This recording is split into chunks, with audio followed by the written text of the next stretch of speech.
escola do mundo, onde eu posso ensinar e aprender. A palavra da sabedoria é a nossa EBD. Deus é o nosso diretor, o Espírito Santo nosso professor.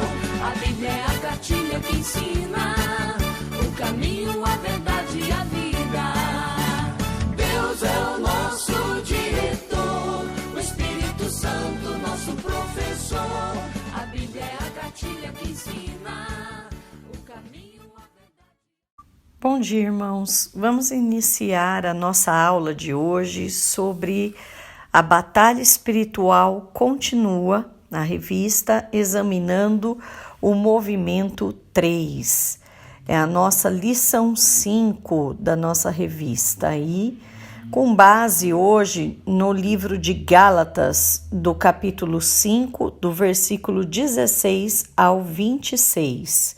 Peço que você abra sua Bíblia ou acompanhe conosco aí na leitura desta palavra. Digo, porém, andai no Espírito e jamais satisfareis a concupiscência da carne, porque a carne milita contra o Espírito e o Espírito contra a carne, porque são opostos entre si, para que não façais o que porventura seja do vosso querer. Mas, se sois guiados pelo Espírito, não estáis sob a lei. Ora, as obras da carne são conhecidas e são prostituição, impureza, lascívia, idolatria, feitiçarias, inimizades, porfias, ciúmes, iras, discórdia, dissensão, facções, invejas, bebedices, glutonarias e coisas semelhantes a estas, a respeito das quais eu vos declaro, como já outrora vos preveni, que não herdarão o reino de Deus os que tais coisas praticam. Mas o fruto do Espírito é amor, alegria, paz, longanimidade, benignidade, bondade, fidelidade, mansidão, domínio próprio. Contra estas coisas não há lei. E os que são de Cristo Jesus crucificaram a carne, com as suas paixões e concupiscências. Se vivemos no Espírito, andemos também no Espírito. Não nos deixemos possuir de vanglória, provocando uns aos outros, tendo inveja uns dos outros. Vamos orar, nossos irmãos, neste início de escola dominical. Pai de amor, Pai querido, capacita no Senhor ao nosso estudo desta manhã. Dá-nos o teu entendimento, a tua sabedoria, Pai, para enxergarmos muito além daquilo que até nos é passado, Senhor, porque o teu Espírito Santo fala nos nossos corações. Usa-me, Senhor, como instrumento da tua palavra para o ensino, Pai, e coloca no coração de cada um a tua presença para o entendimento deste estudo. Em nome de Jesus nós oramos. Amém. Bom, iniciando nossa lição 5, nós vamos ver aí sobre a história da igreja, dando uma ênfase em que sentido? A história da igreja com o movimento da batalha espiritual, tá? Nós temos grandes reformadores, até coloquei a imagem aí, na cidade de Worms, existe um monumento da reforma, são vários, né?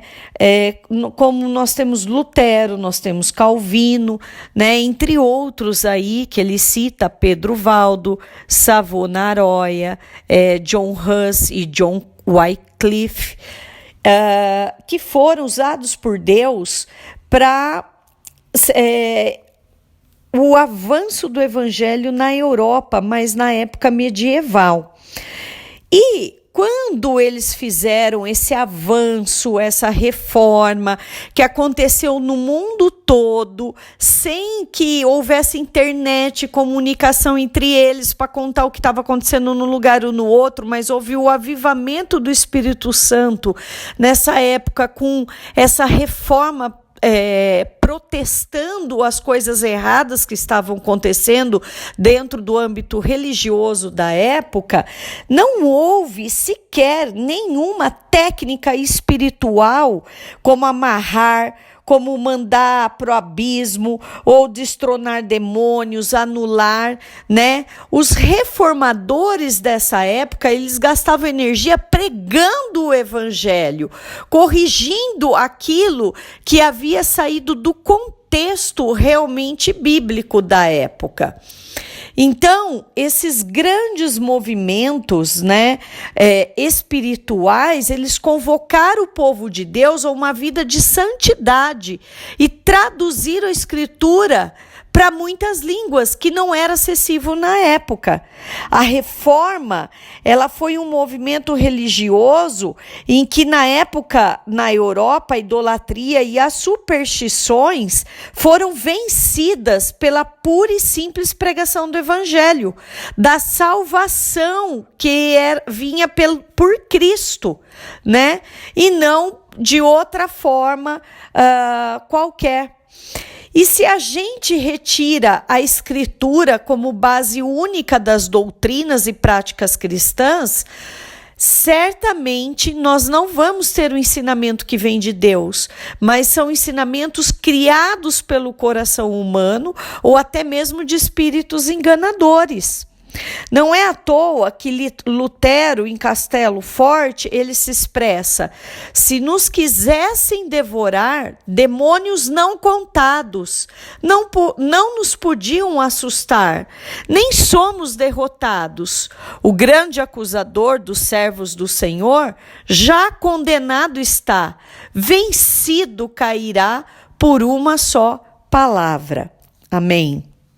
Então, esses avivamentos dessa época, né, do século XVI, XVII, XVIII, os homens e mulheres de Deus, eles espalharam o evangelho pelo mundo todo, convocando o povo para a santidade a Deus, né? E eles aproveitaram, traduziram a Escritura para as línguas que não tinham acessibilidade à Bíblia, pela tradução, ou até então, por ela estar somente em uma língua até então. Olha só, tem vindo com o tempo a batalha espiritual com novos conceitos que estão sendo introduzidos como uma nova revelação de Deus, para que essa batalha espiritual nós possamos enfrentar os males dos últimos dias. Então, esses movimentos radicais, eles introduzem novos conceitos em suas gerações, como se fosse a verdade divina final e definitiva, afirmando o quê? Que os antecessores estavam errados ou com fé incompleta. Será, gente?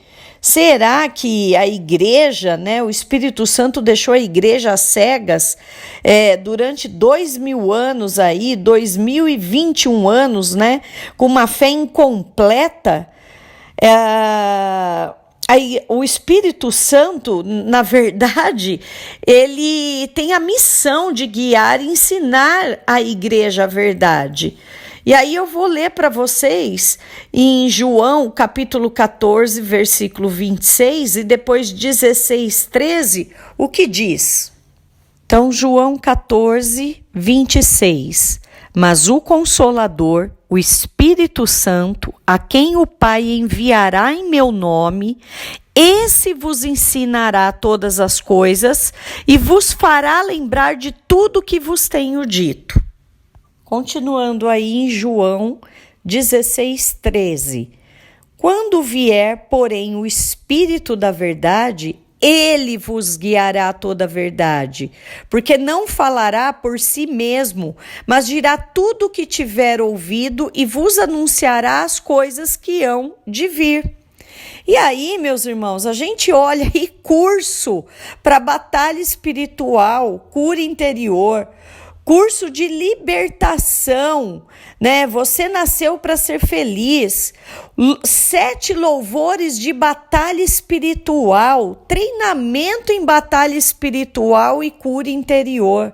Meus irmãos, uma coisa é você não saber orar, né? Contra algo de ruim que está acontecendo na sua vida ou a presença do inimigo que tem afligido dentro da sua vida, da sua família, e é perceptível isso. Isso eu creio que se você se orientar com um presbítero, com um pastor ou com um irmão que tenha o dom da oração em relação a isso, ele vai te ensinar isso. Agora, fazer curso, porque o Espírito Santo, então, não está aqui mais para te ensinar, como acabamos de ler no livro de João. E aí vem a questão, a batalha espiritual também para a gente enfrentar esses dias ruins que vão vir, os últimos dias, né? Só que, segundo as Escrituras, os últimos dias começaram lá no Pentecostes, que é quando o Espírito Santo vem e o Jesus sobe aos céus e o Espírito Santo desce, né, em forma de fogo, naquele momento que está os discípulos e algumas pessoas junto que seguiam Jesus. Então, nós vamos ler lá em Atos, capítulo 2, do versículo 16 a 17, que diz o seguinte: mas o que ocorre é o que foi dito por intermédio do profeta Joel. E acontecerá nos últimos dias, diz o Senhor, que derramarei do meu espírito sobre toda a carne. Vossos filhos e vossas filhas profetizarão, vossos jovens terão visões e sonharão vossos velhos. Vamos ver mais o que a palavra diz? Abra a sua Bíblia. Agora, em 1 Coríntios, capítulo 10, versículo 11. Estas coisas lhe sobrevieram como exemplos e foram escritas para a advertência nossa, de nós outros, sobre quem os fins dos séculos têm chegado. 1 João 2,18. Filhinhos, já é a última hora.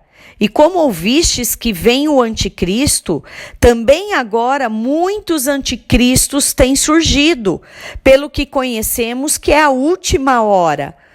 Paulo mesmo relata esses falsos profetas nos seus livros, no Novo Testamento.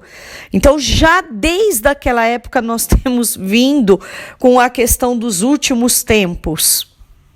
Hebreus 1:2 diz: nesses últimos dias nos falou pelo Filho, a quem constituiu o herdeiro de todas as coisas, pelo qual também fez o universo.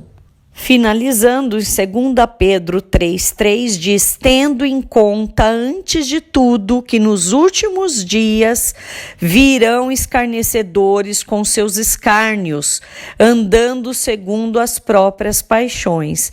E aí temos aí os cursos, meus irmãos, para vocês que querem fazer curso, treinamento em batalha espiritual, cura interior. Cada ano, cada década, um movimento. Nós já tivemos o G12, nós já tivemos a fase de televisão que mostrava o expulsando demônios e assim por diante. Mas qual é a base desse movimento, né? Eles têm como base que o diabo é a fonte de todo o mal. O mal do mundo e da igreja é do diabo, né? Mas o mal existe, meus irmãos, sob duas formas. Na moral, que é relacionado ao pecado, e nós temos o mal que existe sob a forma circunstancial, que é o resultado da queda, que é a miséria, a dor, sofrimento, doenças, o que nos causa tristeza, ok? Então,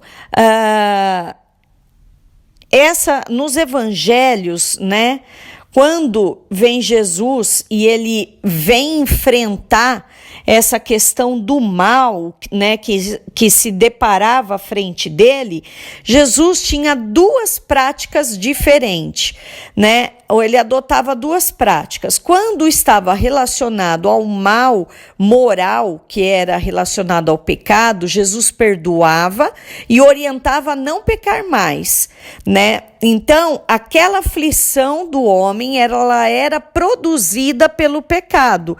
Então, ele curava e levava a pessoa a ter uma vida reta diante de Deus. Então, não peques mais. Os seus pecados estão perdoados. E quando era circunstancial, ele expulsava os demônios responsáveis pela circunstância, do estado crítico daquela pessoa em que ela se encontrava.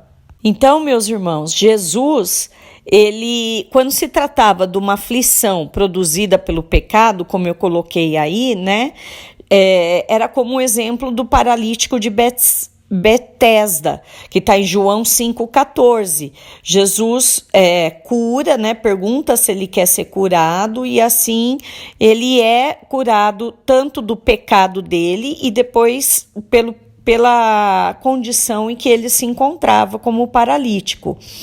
Jesus, portanto, ele não expelia demônios quando o problema era o pecado. E o movimento de batalha espiritual, ele não compreende essa distinção. Esse é o problema. Ele confunde os dois tipos de males e trata os dois como o mesmo método, tentando expulsar demônios, na verdade, quando o problema não é demônio, é pecado. E hoje nós temos ainda alguns casos, nós estamos vivendo numa era em que as pessoas estão perdendo aquele, entre aspas, o medo de Satanás, não ter medo das coisas, né? A gente se acostumar com o feio, com as coisas que acontecem, a tal ponto que as pessoas às vezes estão realmente endemoniadas e estão sendo tratadas como problema psiquiátrico. Então, hoje tem que ter muita sabedoria, muita orientação para saber distinguir o que está relacionado realmente ao pecado e o que está relacionado realmente ao circunstancial, a uma possessão demoníaca.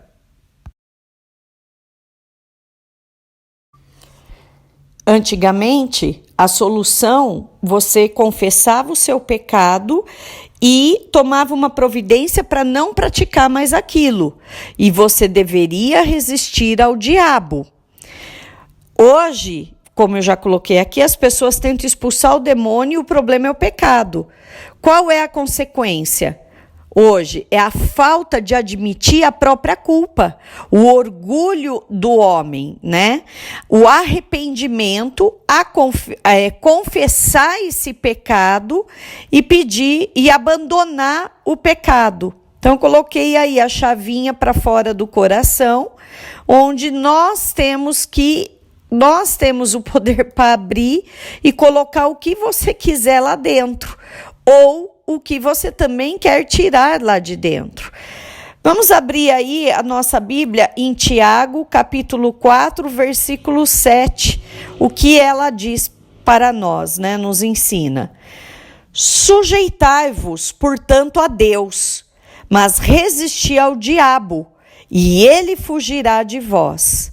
Então, a resistência ao diabo, porque o diabo ele cria a situação, mas não é ele que peca, quem peca somos nós. Então, esse movimento de batalha espiritual, ele causa alguns distúrbios aí. Por quê? Porque ou a culpa é do demônio, porque a pessoa estava endemoniada, ou porque ela estava sofrendo a tentação por causa do demônio, né? E isso tudo, esse movimento, ele gera, né? Não é nem pode, ele gera uma confusão, tá? Ele causa confusão, ele priva o crente de experimentar a verdadeira libertação do pecado dele, da vida dele, o domínio do pecado sobre a vida dele. Essa libertação, né, ela precisa vir de um exercício diário de você matar aquela natureza pecaminosa, de você converter realmente a sua vida se afastando do pecado. E isso, como você não é o culpado da história, você não vai vivenciar isso daí, de mortificar a sua natureza pecaminosa. Tá? E você, muitas vezes, algumas igrejas até justificam que no momento que você está pecando, o Espírito Santo não estava com você, né? O Espírito Santo te orienta, ele é o conselheiro, tudo mais, mas a hora de você tomar a decisão, o Espírito Santo está ali olhando tudo o que você está fazendo, Deus está vendo tudo, né? Então, a pessoa é como se ela não tivesse uma vida sem uma vida no Espírito Santo, né? Então fala, não, você não está, aquele momento você não estava no Espírito, né? E a partir do momento que você aceita Cristo como Salvador, entrega sua vida a Ele, e o Espírito Santo se faz presente na sua vida, a não ser que você se volte e se dê as costas para o Senhor, né? E também esse exercício diário, né, de mortificar a nossa natureza pecaminosa está baseado no quê? Na nossa crucificação em Cristo. Quando você é justificado, você não é crucificado ali, você não se coloca no lugar de Jesus que morreu na cruz para te salvar.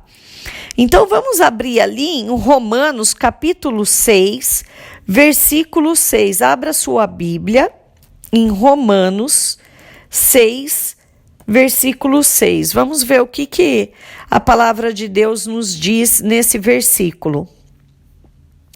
Sabendo isto, que foi crucificado com ele o nosso velho homem, para que o corpo do pecado seja destruído e não sirvamos o pecado como escravos. Então, tratando aí do nosso pecado, né? Nós cometemos o pecado, não é o demônio que vai lá e comete o pecado pra gente, né? Não existe justificativa em relação aquilo que está acontecendo ou aconteceu na sua vida. Em Romanos, abra no capítulo 8, no versículo 13, a gente vai ler lá o seguinte: porque se viverdes segundo a carne, caminhais para a morte, mas se pelo Espírito mortificardes os feitos do corpo, certamente vivereis. Quem vive em você, a carne ou o Espírito? E é isso que nós vamos ter que parar para analisar. Pessoal, não esquecendo da base da nossa lição, em Gálatas 5, 16 a 26, que nós lemos no início da nossa aula, que a carne milita contra o espírito, e o espírito contra a carne, porque eles são opostos, tá?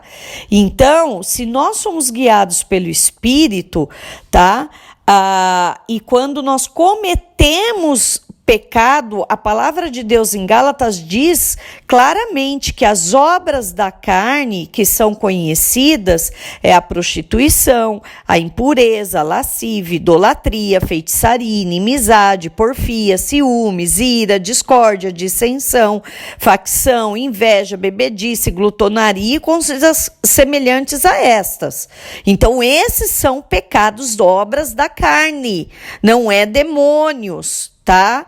E aí, quando estou no fruto do Espírito Santo, que o Espírito Santo habita na minha vida, né? Eu procuro a minha vida em santificação com o Senhor. O que deve habitar no meu coração é o amor, é a alegria, é a paz, é a longanimidade, a benignidade, a bondade, a fidelidade, a mansidão, o domínio próprio. Então, Cristo Jesus, os que são de Cristo Jesus, crucificaram a carne com a paixão e as suas concupiscências. E aí é quando eu começo a andar no Espírito, eu também ando no Espírito. E esse fruto do Espírito não fica para mim, mas fica para as pessoas que veem em mim, que convivem comigo. Então, se você não tem amor pelo próximo, tá faltando o Espírito Santo aí presente na sua vida, o fruto do Espírito. Precisa orar por isso. Se não é pelo só o próximo, é mesmo às vezes pela pessoa própria da igreja, ou dentro do próprio casamento, ou pai com os filhos, ou você que casou com uma mulher que tenha filhos, e você não adota aqueles filhos como seu. Você sabia quando você casou que ela tinha os filhos, ou vice-versa, tá? Então, o que habita é o fruto do Espírito ou as obras da carne, e não os demônios no seu coração? Aí vem a pergunta, mas pera um pouquinho, um crente verdadeiro pode ser possuído por demônios? Possessão de crentes, né? A questão não é se a pessoa frequenta ou se é membro de uma igreja cristã, que ele pode ficar possuído por demônio. Mas se um crente verdadeiro, em que habita o Espírito Santo, ele pode ser invadido por esses seres malignos que passam a habitar, né, a viver dentro da vida dela. Aí o crente verdadeiro, em que habita o Espírito Santo, ele não pode ser invadido por esses seres malignos. E o movimento de batalha espiritual, ele faz uma distinção sobre isso, sobre possessão demoníaca e demonização. E nós vamos entender isso, o que vem a ser a possessão demoníaca e demonização no próximo slide. Segundo, então, o pessoal do movimento de batalha espiritual, diz que a possessão, ela indica a posse da vida da pessoa e do destino dela, né, por demônios. Enquanto que a demonização, ela indica que a vida daquele crente, daquela pessoa, está sob o controle demoníaco, tá? Então, entendendo o que é essa demonização na vida do crente, ela é uma ação maligna na vida do crente, ele é superior à tentação, tá? E pode ter um ou mais demônios ali. Ele vai deixando a pessoa confusa, incrédula, escravizada a determinados hábitos pecaminosos. O crente, ele é uma vítima dessa opressão diabólica por causa dos pecados dele. Tá? E essa opressão diabólica, ele pode ser causado por conta de pecado de outras pessoas que causaram nele. Isso daí me lembra até o filme Alto da Compadecida no final, quando a Fernanda Torres, que faz o papel da Virgem Maria, né, lá no filme, ela justifica o cangaceiro lá, que ele foi molestado, que ele sofreu violência contra a criança e que ele podia ir para o céu porque ele era uma vítima da sociedade. É a mesma coisa que acontece aqui, mas a opressão é diabólica na vida, por isso que aquela pessoa comete aqueles atos, continua cometendo. Então, esses fatores dão autoridade legal, segundo os adeptos desse movimento, para que os demônios invadam a vida do crente e habite neles. Não é que o crente fique possesso, mas ele sofre a opressão demoníaca o tempo todo. E, segundo eles, os crentes verdadeiros, eles podem ser escravizados por demônios aos pecados, mesmo que seja em apenas um pecado ou outra área da sua vida. Por isso que eu volto a relembrar a base dessa lição, que é Gálatas, o livro de Gálatas, lá capítulo 5, versículo de 16 a 26, quando ele fala que o pecado é todas aquelas obras da carne que eu já declarei aqui para vocês, li junto com vocês, e o que é fruto do Espírito, tá? E aí, gente, eu vou fazer uma pausa, coloquei minha foto aí para contar o meu testemunho para vocês, da minha experiência com demônios na minha vida pessoal. Quis gravar esse vídeo por 2 motivos. Primeiro, para dizer para vocês que eu sou testemunha viva do que é um contato com demônios, tá? E em que sentido eu quero também dizer para vocês? Os dois fatores principais: o poder que existe da oração, o poder que é o nome de Jesus Cristo na vida de uma pessoa, e a questão de que não existe maldição de família, não existe antepassados que te condenaram ou que algo de ruim aconteceu lá atrás, algum trabalho que foi feito e você vai carregar isso para o resto da vida, tá? Resumidamente, para não tomar muito tempo da nossa aula, eu vou resumir um pedacinho da minha história, dessa minha experiência.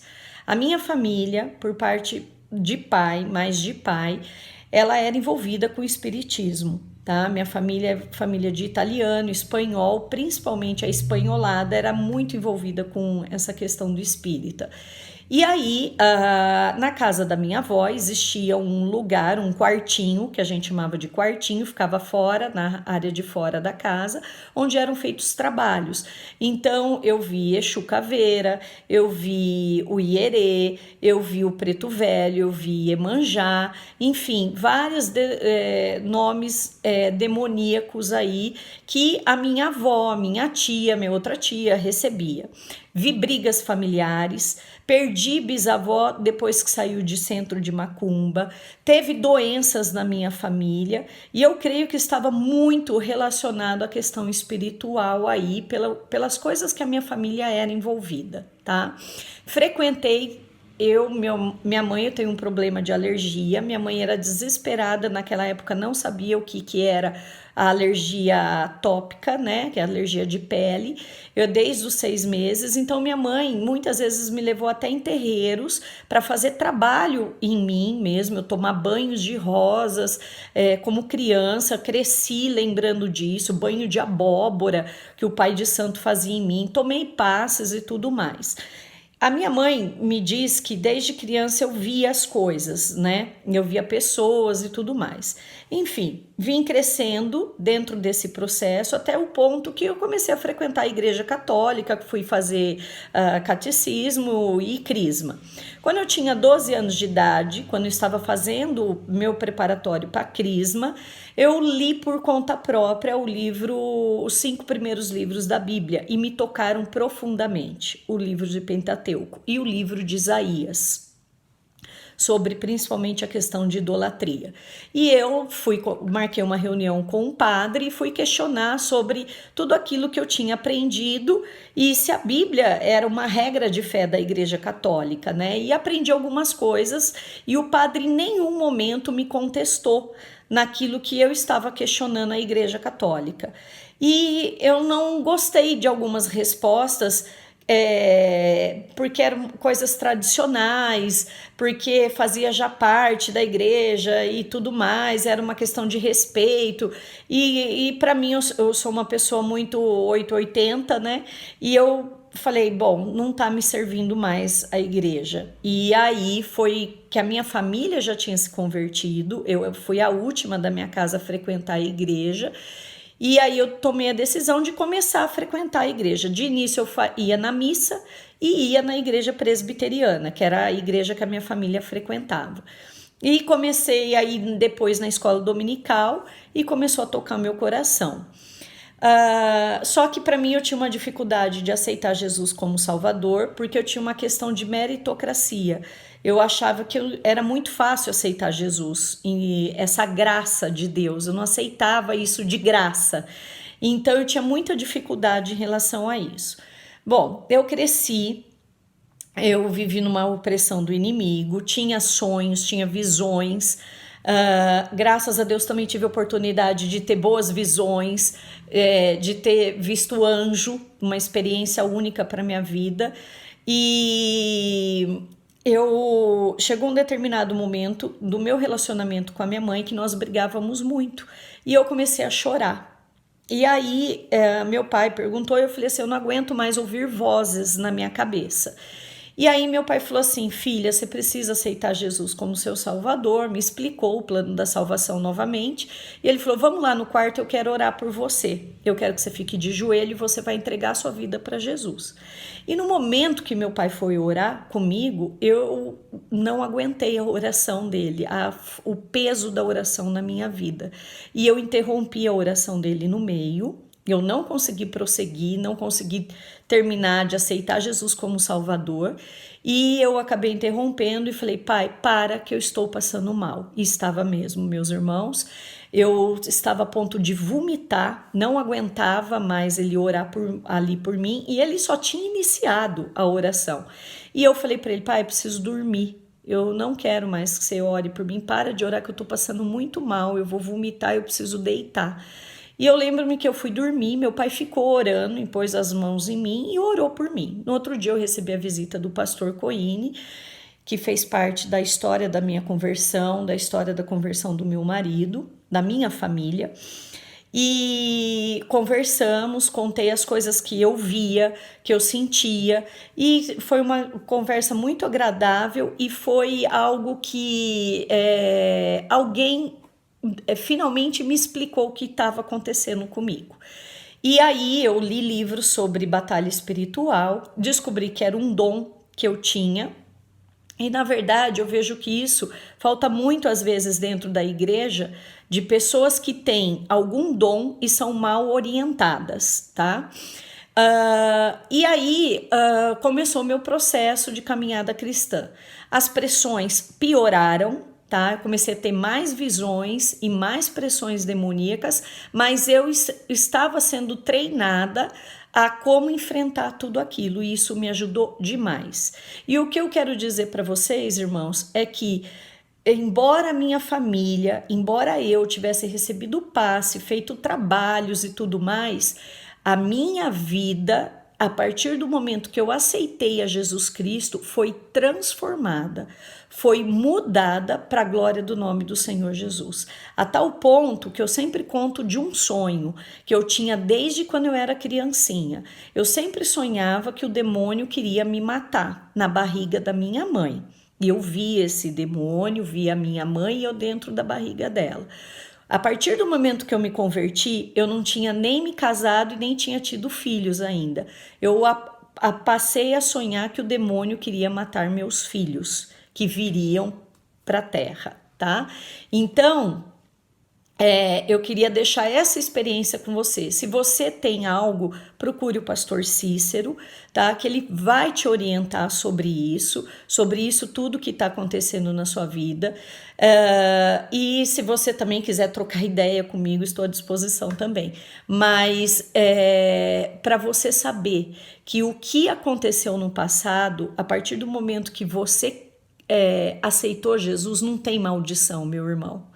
Não tem maldição, minha irmã, tá? É quebrado isso daí, não existe maldição. Existe uma nova vida, uma nova caminhada com Cristo.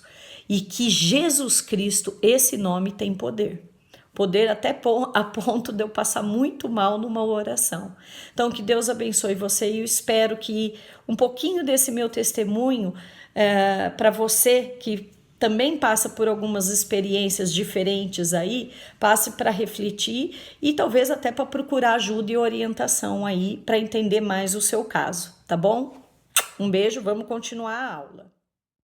E aí, pessoal, o que a Bíblia diz sobre possessão de crentes, né?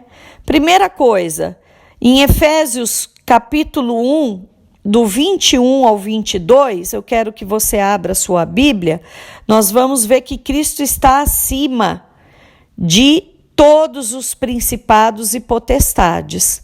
Vamos abrir lá em Efésios, capítulo 1, versículo de 21 a 22.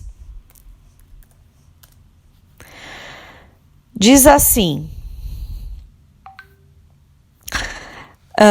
acima de todo principado e potestade e poder e domínio, de todo nome que se possa referir, não só no presente século, mas também no vindouro, e pôs todas as coisas, todas as coisas debaixo dos pés e para ser o cabeça sobre todas as coisas, o deu à igreja. Isso é Cristo, nosso Senhor. Diabo não pode sequer tocar nos que são de Cristo. Vamos abrir em 1 João 5,18. Primeiro livro de João 5,18. Sabemos que todo aquele que é nascido de Deus não vive em pecado.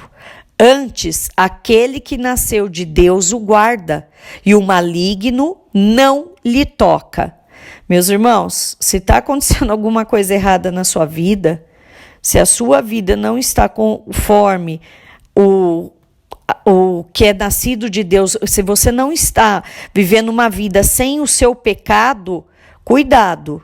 Faça uma reflexão da sua vida e veja se realmente houve uma conversão na sua vida ou houve um convencimento de que você é um cristão, tá? O crente está em Cristo e não tem nada a ver com o maligno. Vamos abrir lá em João 14:30. Livro de João 14:30.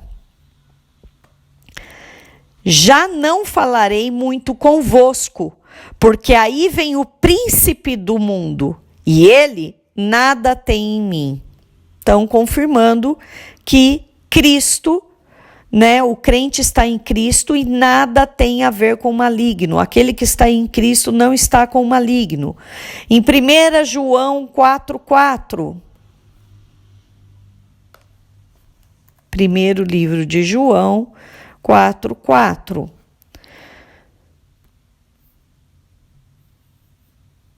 Filhinhos, vós sois de Deus e tendes vencido os falsos profetas, porque maior é aquele que está em vós do que aquele que está no mundo. Então, o Espírito Santo habita no crente e é maior do que todos os espíritos malignos que existem. Gálatas 5:19-21.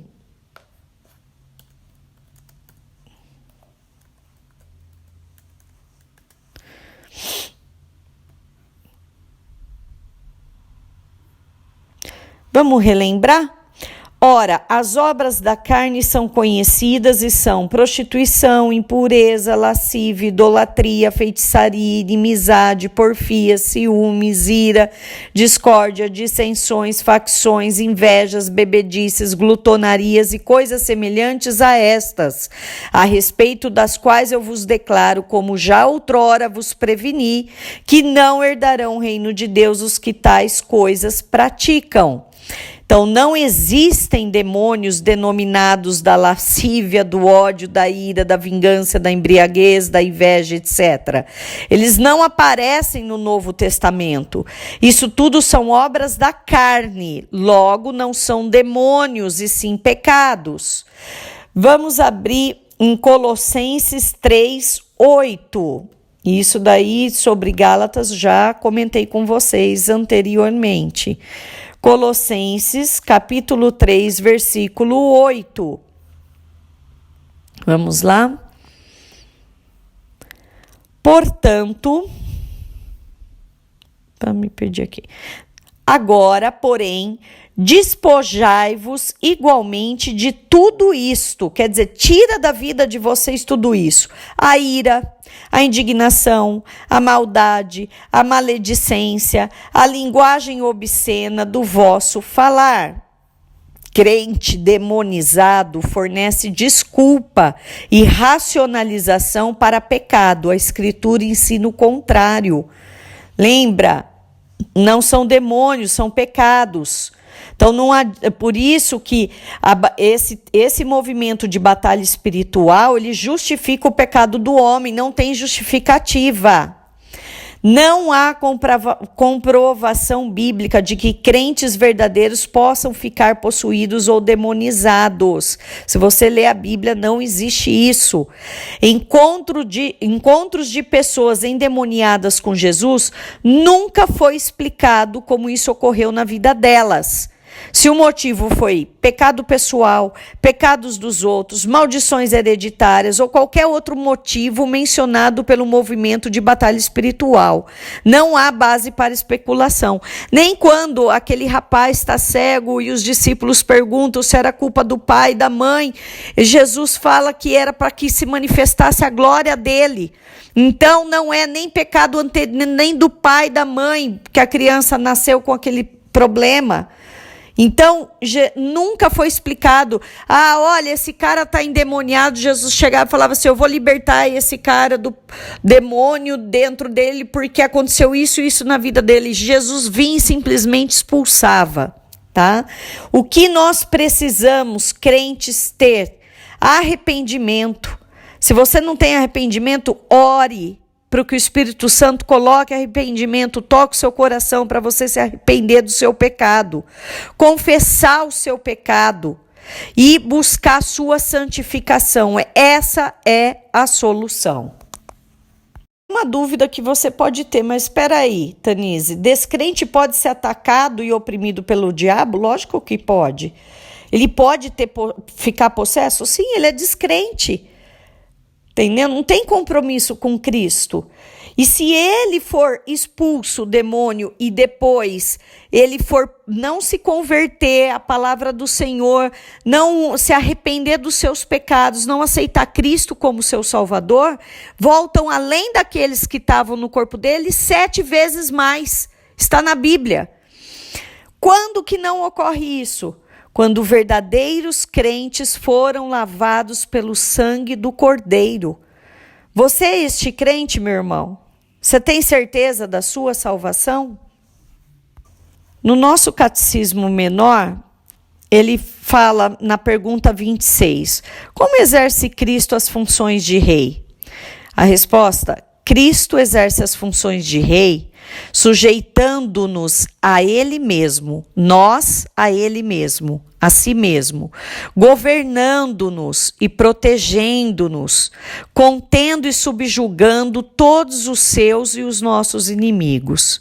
Eu achei muito legal essa imagem que fala que o inimigo chegou até lá a decretar a tua derrota, mas Deus disse, ninguém toca no meu ungido. Meus irmãos, hoje nós vivemos uma sociedade egocêntrica. O mundo não quer se submeter a um Deus, não quer se submeter a um Salvador, a Cristo. E quando não queremos nos submetermos a este amor de Deus, ao que Deus realmente quer da nossa vida, quando há uma desordem do primeiro amor que deve ser Cristo na sua vida, a nossa vida ela vai desmoronando em todos os sentidos, no financeiro, no casamento, no nosso relacionamento com os nossos filhos, com os nossos familiares e assim por diante, no nosso emprego, enfim. Então, Cristo, se não exerce o reino central da sua vida, não há casamento que segure, não há relacionamento com filhos, não há comunhão com os irmãos na igreja, porque Cristo não está sendo o foco da sua casa, do seu coração, da sua família, no seu trabalho. Há um Deus, nosso coração é uma fábrica de ídolos, há sempre um Deus querendo tomar o nosso coração do lugar de Cristo. Reflita sobre isso. Que Deus vos abençoe e dê um ótimo domingo com esta lição de conhecimento e profundidade da palavra de Deus. Amém.